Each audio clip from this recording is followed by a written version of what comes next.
Growing up in the 1960s on Meadowcroft Lane in Greenwich, Connecticut. Meadowcroft, M-E-A-D-O-W-C-R-O-F-T. They were related to the Rockefeller family, the Meadowcrofts, the Crofts.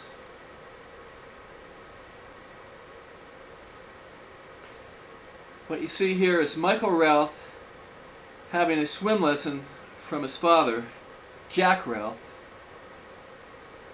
Mr. Routh wanted to make sure his sons were safe coming over to the lake on their own, so he gave them a competency test in swimming.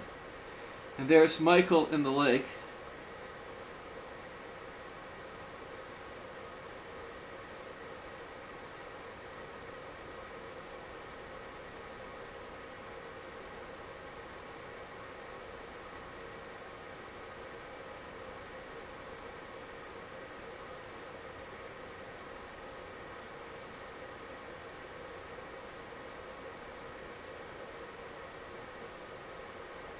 Well, maybe Michael can wade through the lake. Was it about 3 feet deep?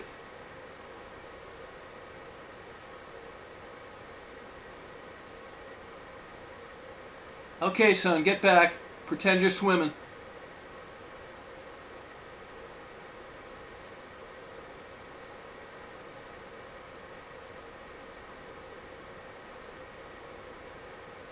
I guess he can come over.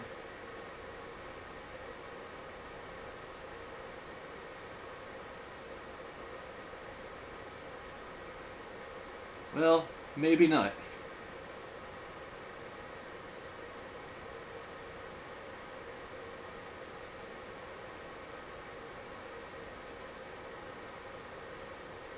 Okay, now we are on Al Bragg's property. He had a beautiful Ford tractor. Al Bragg owned a major steel corporation in America. He had a lovely English Tudor that he built himself.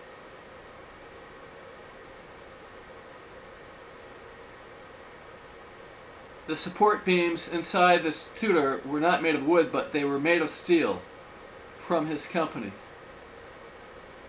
He lived to be 100 years of age. His home sold to some Arab sheik, and that's the way America has transitioned over the years.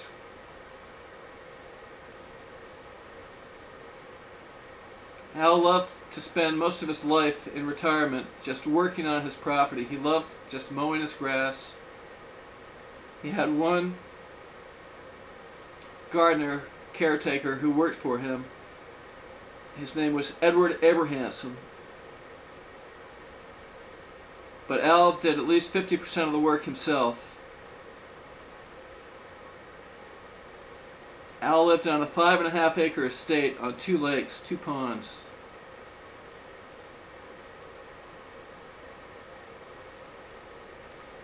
That is Al's English Tudor right there.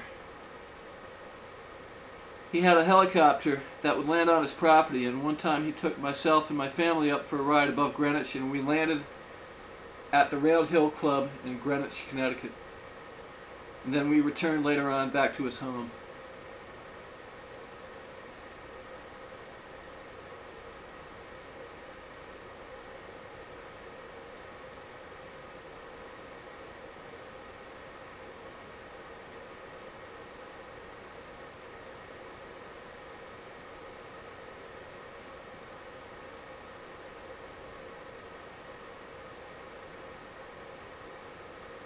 That tractor was around before I was born.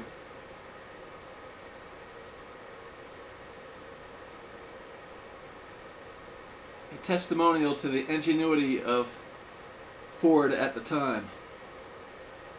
And Ford has survived our recent transgressions in the automobile industry under George Walker Bush.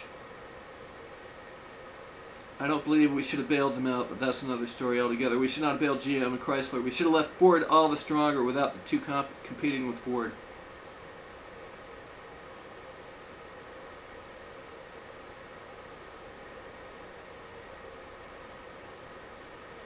Because after all, that's capitalism, and we should not have perverted capitalism for for any political reasons whatsoever, in my opinion.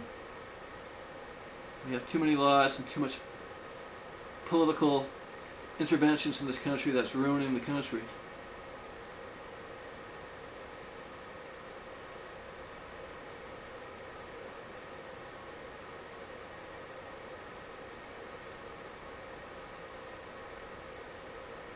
After all, we did not become great being a socialist country, did we?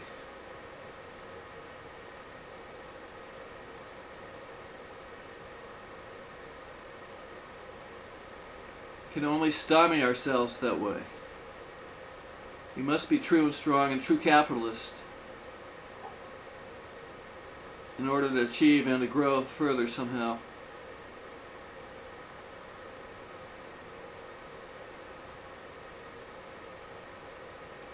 We can't afford any kind of political subversion in this country whatsoever. We must become and stay capitalist, and we must do it under proper rule of law.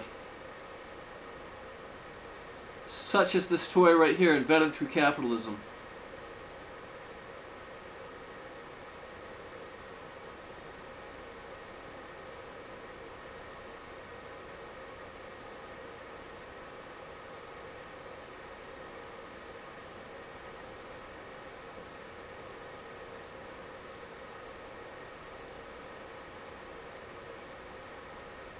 Can anybody remember what toy this was? Who made it? Who manufactured it? What it was named? I do not, and it was my robot. Now, whom do we have here? We have Sir Hopkins Fox, who grew up on Clabber Ridge Road, a premier road in Greenwich, Connecticut. He lived in a magnificently beautiful, charming country home on a beautiful brook, and many years ago it was torn down. It was one of the first subverted homes in Greenwich. I say that because it was destroyed, and this is the bad side of capitalism, maybe, where they built a monstrosity on this property and left no property except for the house, and the house doesn't have the charm whatsoever of its old home. I call it a mansion, and it's the ruination of Greenwich, this sort of thing. People have no taste. A lot of these people these days, it's the new rich and it's not the old. They didn't invent industry. They did not bring it up to what it became, where they took over. And they have the poor insight not to appreciate good taste and culture. Many of those people. They ruin Greenwich. Whomever they are. Contractors, speculators, or whatever reasons it had.